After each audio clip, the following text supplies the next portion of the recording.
پوری دنیا میں مسلمان جتنے متاثر ہوئے اتنا نہ کوئی اور مذہب متاثر ہوا، نہ دوسری کمیونٹی متاثر ہوئی، نہ دوسرے اہل مذاہب متاثر ہوئے، سب سے زیادہ اس سے اسلام متاثر۔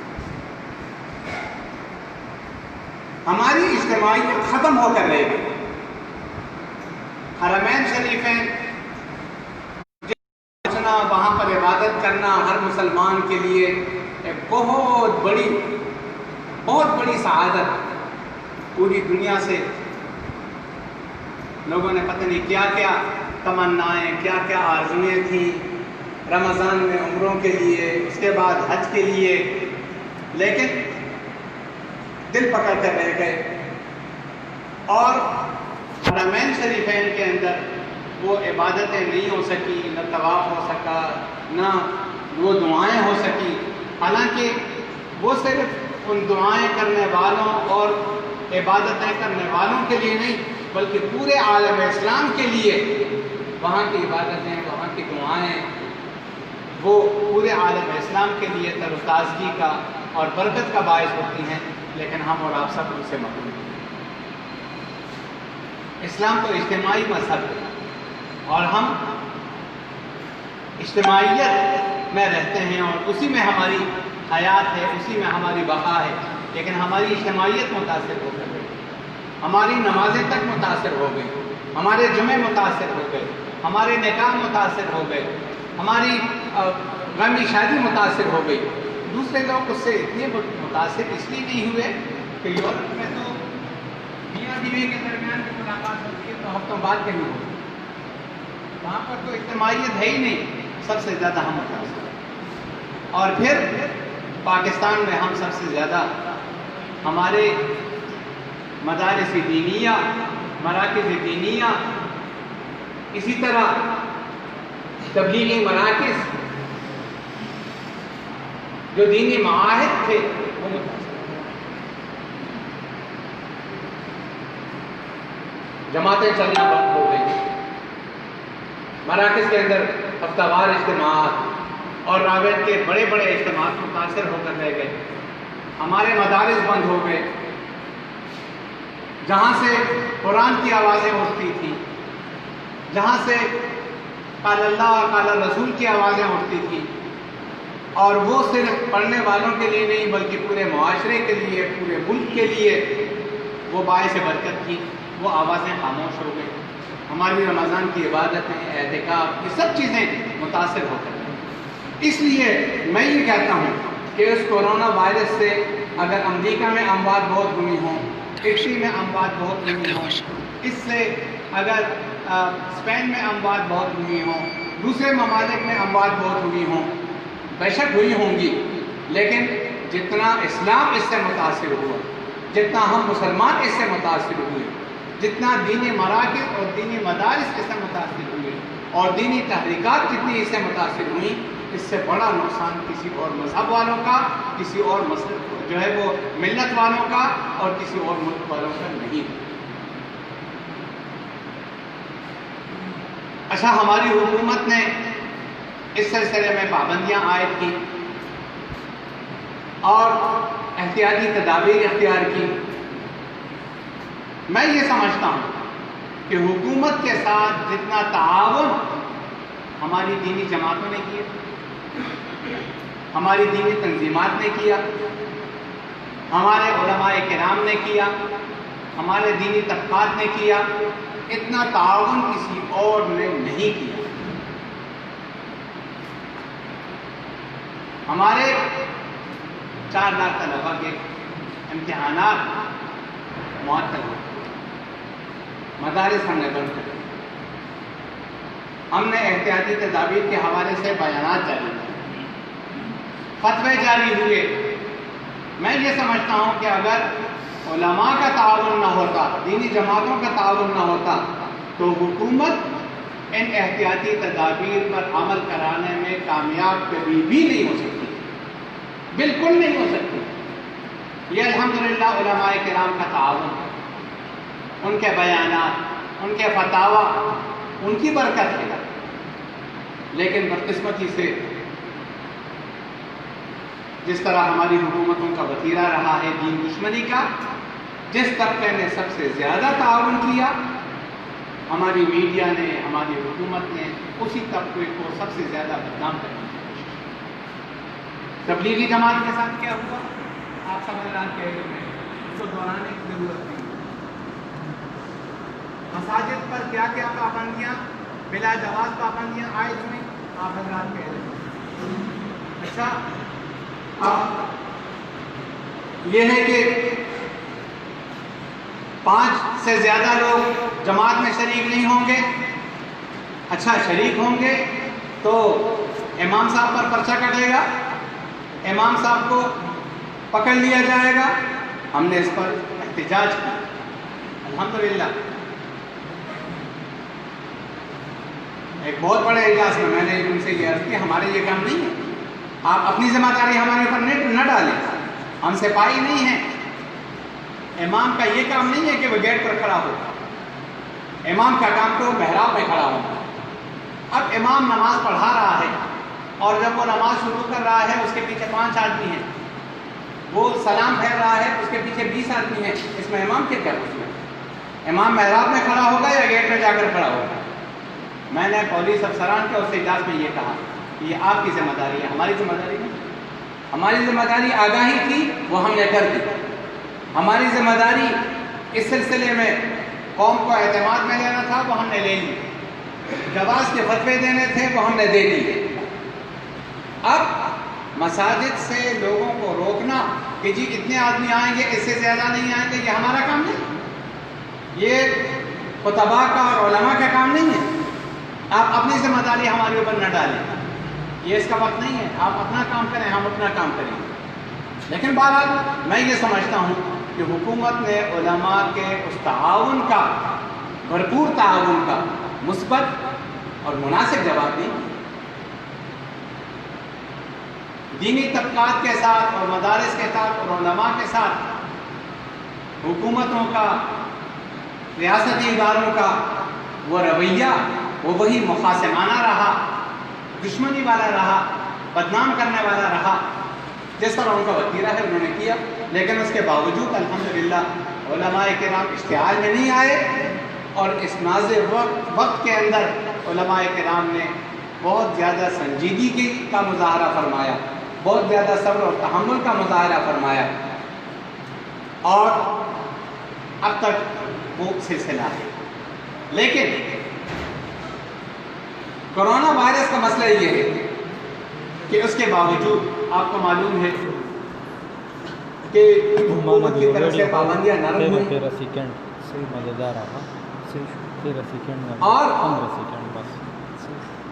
شاپنگ مالز کھل گئے، 15 سیکنڈ ٹرانسپورٹ کھل گئی، ٹرینیں چلنا شروع ہو گئی، بازار کھل گئے، اور 21 رمضان کے موقع پر شیعوں نے ملک بھر کے اندر اپنے جلوس نکالے، پورے دھڑلے سے نکالے، ہزاروں لوگوں نے ان جلوسوں کے اندر شرکت کی، حکومتی اجازت اور حکومت کی سرپرستی میں وہ جلوس نکلے، ان کے لیے کوئی SOPs نہیں تھی، ان کے لیے کوئی پابندیاں نہیں تھی۔ میں یہ سمجھتا ہوں کہ یہ حکومت کی ناکامی ہے۔ اچھا، ایک طرف یہ صورتحال ہے، دوسری طرف یہ ہے کہ کورونا کے سلسلے میں اب جو صحت کے ہمارے قومی ادارے ہیں اور عالمی ادارے ہیں صحت کے، وہ اس سلسلے میں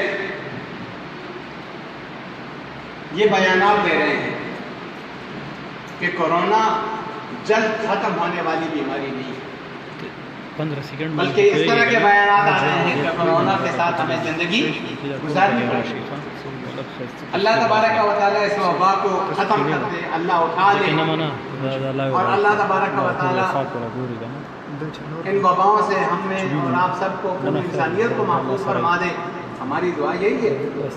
لیکن ایک سال تک وہ کہتے ہیں اس کی ویکسین تیار نہیں ہو سکتی۔ اچھا، ویکسین تیار ہو بھی گئی تو بھی اس بات کی کوئی گارنٹی نہیں ہے کہ اس ویکسین سے یہ بیماری ختم ہو جائے گی. یہ کہا جا رہا ہے کہ ویکسین کے ساتھ اس کورونا وائرس کے ساتھ ہمیں گزارا کرنا پڑے گا. جب ایک طرف وہ صورتحال ہے کہ جلوس نکل رہے ہیں اور شاپنگ مالز کھل گئے ہیں, بازار بھرے ہوئے ہیں اور ٹرینیں اور کسی طرح ٹرانسپورٹ چل رہی ہے, اور دوسری طرف یہ بھی ہے کہ کورونا ختم ہونے والی چیز نہیں ہے, ایسی صورتحال میں ضرورت اس بات کی تھی کہ ہم اور آپ سب مل کر بیٹھیں اور ہم اس بات پر غور کریں کہ اگر یہ بیماری ختم ہونے والی نہیں ہے اور چلنے والی چیز ہے اور اس کے ساتھ ہمیں گزارا کرنا ہی ہے, تو پھر ہم اپنے مدارس دینیہ کو کیوں بند رکھیں اور کب تک بند رکھیں. مراکز دینیہ میں دینی کام کب تک معطل ہوں جبکہ ان مدارس کے اندر طلباء کرام کا قرآن کریم پڑھتے رہنا, اسٹیٹمنٹ ویڈیو شروع دا طلباء کرام کا قال اللہ اور قال رسول کی آوازیں اٹھانا, اور طلباء کی یہ عبادات, ان کا پڑھنا, ان کا پڑھانا, ان کا سونا تک عبادت, تو پھر یہ مراکز دینیہ اور مدارس دینیہ وہ کیوں بند رہیں جبکہ یہ عبادتیں نہ صرف یہ کہ ان تمام مشکلات کا بلکہ حکومتی مشکلات کا, معاشی مشکلات کا, صحت کی مشکلات کا, ہمارا اور آپ کا عقیدہ یہ ہے کہ سب کچھ اللہ تبارک و تعالیٰ کے ہاتھ میں ہے اور اس کے قبضہ قدرت میں ہے, اور یہ جو کچھ ہے یہ گناہوں کی نحوست کا نتیجہ ہے. اس صورت میں تو زیادہ سے زیادہ عبادت کرنے کی ضرورت ہے, زیادہ سے زیادہ استغفار کرنے کی ضرورت ہے, عبادت میں لگے رہنے کی ضرورت ہے, اور دینی مراکز اور دینی مدارس کو آباد کرنے کی ضرورت ہے, اور وہاں پر تعلیم و تعلم کو جاری رکھنے کی ضرورت ہے. اس لیے آپ حضرات کو آج دعوت دی گئی ہے, آپ کو زحمت دی گئی ہے, آپ کو بلایا گیا ہے کہ ہم سب سر جوڑ کر بیٹھیں کہ ہم اس صورتحال میں کیا کر سکتے ہیں, ہم حکومت پر کیسے دباؤ بڑھا سکتے ہیں. حکومت کے لیے کوئی پریشانی نہیں. کیوں؟ اس لیے کہ کالجز اور یونیورسٹیز کا تعلیمی دورانیہ وہ کئی ستمبر سے جا کر شروع ہوتا ہے. اگر جولائی کے آخر تک بلکہ اگست کے آخر تک کالجز اور یونیورسٹیاں اور اسکول بند رہیں تو بھی ان کو کوئی بڑی پریشانی نہیں ہے. اسکولوں کی حالت ویسے بھی آپ کو معلوم ہے, وہاں کی تعلیم کی حالت بھی معلوم ہے, وہاں کے امتحانات کی حالت بھی معلوم ہے, وہاں پر جو پروموشن ہے اس کی حالت بھی معلوم ہے. ان کو کوئی بڑی پریشانی نہیں ہے, وہ اپنے وقت پر کام شروع کر دیں. لیکن ہمارے دینی مدارس کا تو تعلیمی سال کا آغاز کا یہی وقت, یہ وقت ہے ہمارے تعلیمی آغاز. اگر یہ متاثر ہو جائے گا تو ہمارا پورا تعلیمی سال متاثر ہوگا. اس لیے ہم کس طرح اپنے مدارس کو کھول سکتے ہیں. ځان سره کیمرامین راوستو ما ایک متوجه تو ما حفظ کے ودانۍ مدارس ورسته ہیں چې کوم از کوم کہ یو ہم کیمرې والا یي چې اپنے هغه حفظ کے صحیح مدارس تصویر کے او اندر بس تعلیم کا کام شروع کر د دیں. موبایل کیمرې اخبار کې نه راځي دوی چې موږ میډیا ول اس راوستو لیے کہ اگر حفظ کے بچے وہ 5-6 قرآن پاک ہاتھ میں یہی لے لیں جو قرآن ہے وہ بھول جائیں. خپل اج اخبار کې عمل اس لیے میں یہ سمجھتا ہوں کہ ہم یہ تجاویز کے درجے میں عرض کر رہا ہوں کہ آج کا فیصلہ ہمارا آج کا اجلاس اس طرح نہیں ہے کہ ہم اس میں فیصلے کر لیں گے اور بس وفاق ہمارے فیصلوں کا پابند ہوگا. یہ ہمارا مشاورتی اجلاس ہے. ہم اس میں مختلف تجاویز پر غور کرنا چاہتے ہیں اور وہ تجاویز ہم وفاق کے اکابر کے سامنے رکھنا چاہتے ہیں. آپ کے جذبات اس سلسلے میں آپ کی تجاویز, ہم کیا کیا امکانات طے کر ہم چل سکتے ہیں. آج کا اجلاس اس سلسلے میں ہم کسی نتیجہ فیصلے کی پوزیشن میں نہیں ہے کہ آج کے اجلاس میں ہم کوئی فیصلہ کر دیں گے اور ہم اس پر عمل شروع کر دیں گے. اس لیے کہ فیصلے تو ہمارے بڑے کریں گے, مرکزی سطح پر کریں گے. ہمارا یہ اجلاس ہم یہ سمجھتے ہیں کہ اس تحریک کا ایک طرح سے آغاز ہے. میں یہ سمجھتا ہوں کہ ہمیں اس سکوت کو توڑ دینا چاہیے تھا، اس خاموشی کو توڑ دینا چاہیے تھا۔ آج یہ اجلاس اسی سکوت اور اس خاموشی اور اس جمود کو توڑنے کے لیے، تاکہ ہم کسی درجے میں کوئی حرکت شروع کر دیں۔ اس سلسلے میں میری تجویز تو یہ ہے کہ ہم، اگر ہمارے بڑے ہمیں اجازت دیں تو ہم حفظ کے مدارس کو کھولیں۔ حفظ کے مدارس میں تو ہم اپنی تعلیم شروع کر دیں۔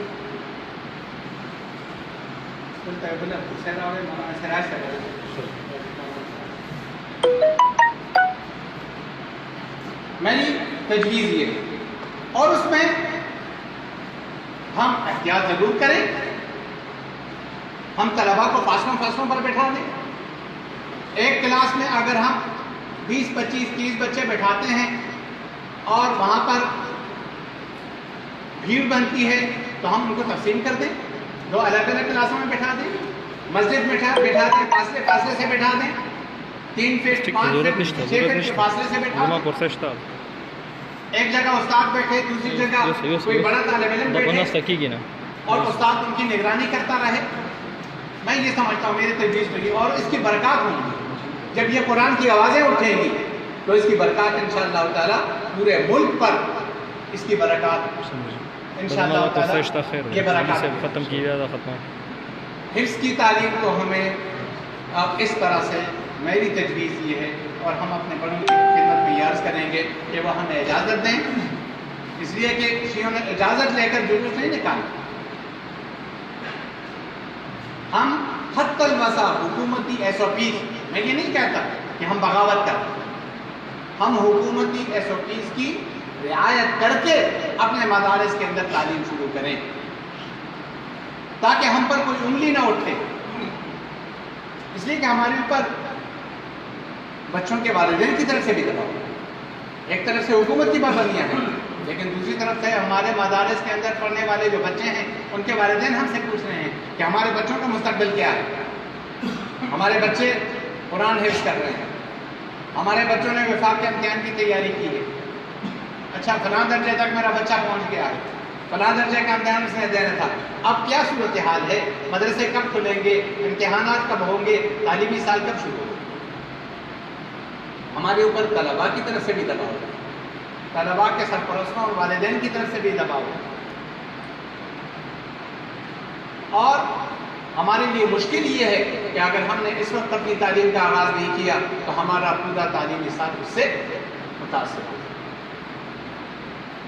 اسی طرح ہم اس بات پر غور کریں کہ ہم درجہ کتب کے داخلے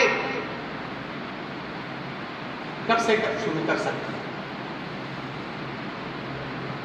کن کن احتیاطوں کے ساتھ ہم شروع کر سکتے ہیں۔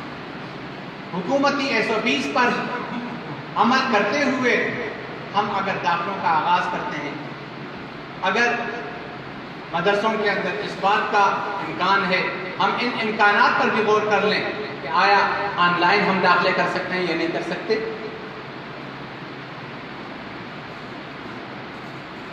اور ہم اپنے مدارس کے اندر داخلے پہلے سے ذرا محدود کر کے، کم داخلے دے کر، اگر ہمارے دارالاقامہ میں 300 طلباء کے رہنے کی گنجائش تھی تو ہم 100 طلباء اپنے دارالاقامہ میں رکھ لیں، اور وہ جوار کے جو طلباء ہیں ان سے ہم کہہ دیں کہ آپ اپنے گھروں میں رہیں اور مدرسے میں آئیں اور پھر گھر چلے جائیں۔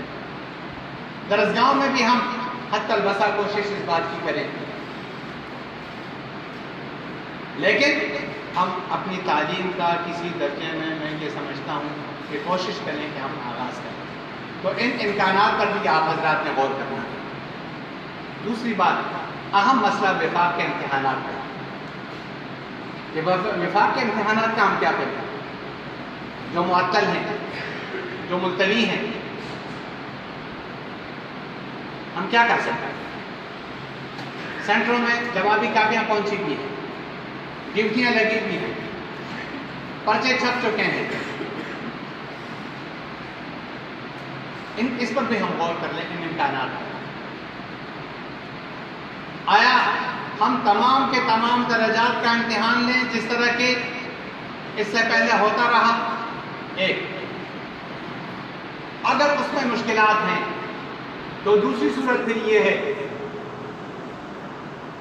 کہ ایک درجات تو وہ ہیں جن درجات میں ہم امتحان لے کر طلباء کو شہادات دیتے ہیں، سندیں دیتے ہیں، اور آپ کے علم میں ہے کہ کچھ درجات وہ ہیں جن میں ہم امتحان لیتے ہیں لیکن وفاق اس کی سند جاری نہیں کرتا بلکہ وفاق اس کا کشف درجات جاری کرتا ہے۔ درجہ خامسہ ہے، درجہ سابعہ ہے، بنات کے اندر 3 درجات ہیں، ان کی سند نہیں ہوتی۔ اور دوسری صورت یہ ہے کہ جن درجات کے ہم اسناد جاری کرتے ہیں ان کا ہم امتحان لیں، اور جن درجات کی ہم سند جاری نہیں کرتے صرف کشف درجات جاری کرتے ہیں ان کو ہم گزشتہ امتحانات کی بنیاد پر آگے ترقی دیں۔ اسی طرح اس بات کا بھی امکان ہے کہ تجوید للحفاظ، تجوید للعلماء اور اسی طرح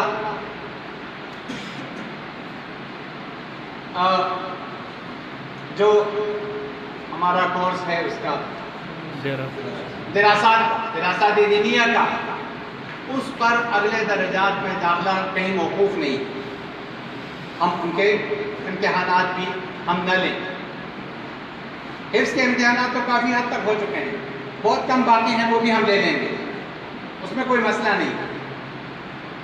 تو اس پر بھی آپ غور کر لیں کہ ایک صورت یہ ہے کہ جن درجات کی ہم سند جاری کرتے ہیں ان کا امتحان لیں، جن درجات کی سند جاری نہیں کرتے ان کا ہم امتحان نہ لیں، گزشتہ امتحان پر طلباء کو ترقی دے دیں اگلے درجات۔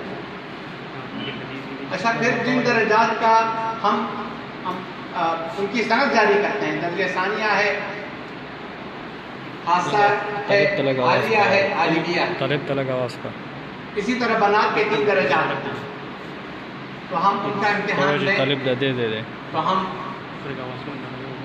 6 دن کا امتحان لیں، یا ہم 3 دن میں بھی، اس لیے کہ آج کل دن بڑے ہو گئے، اس بات کا امکان ہے کہ ہم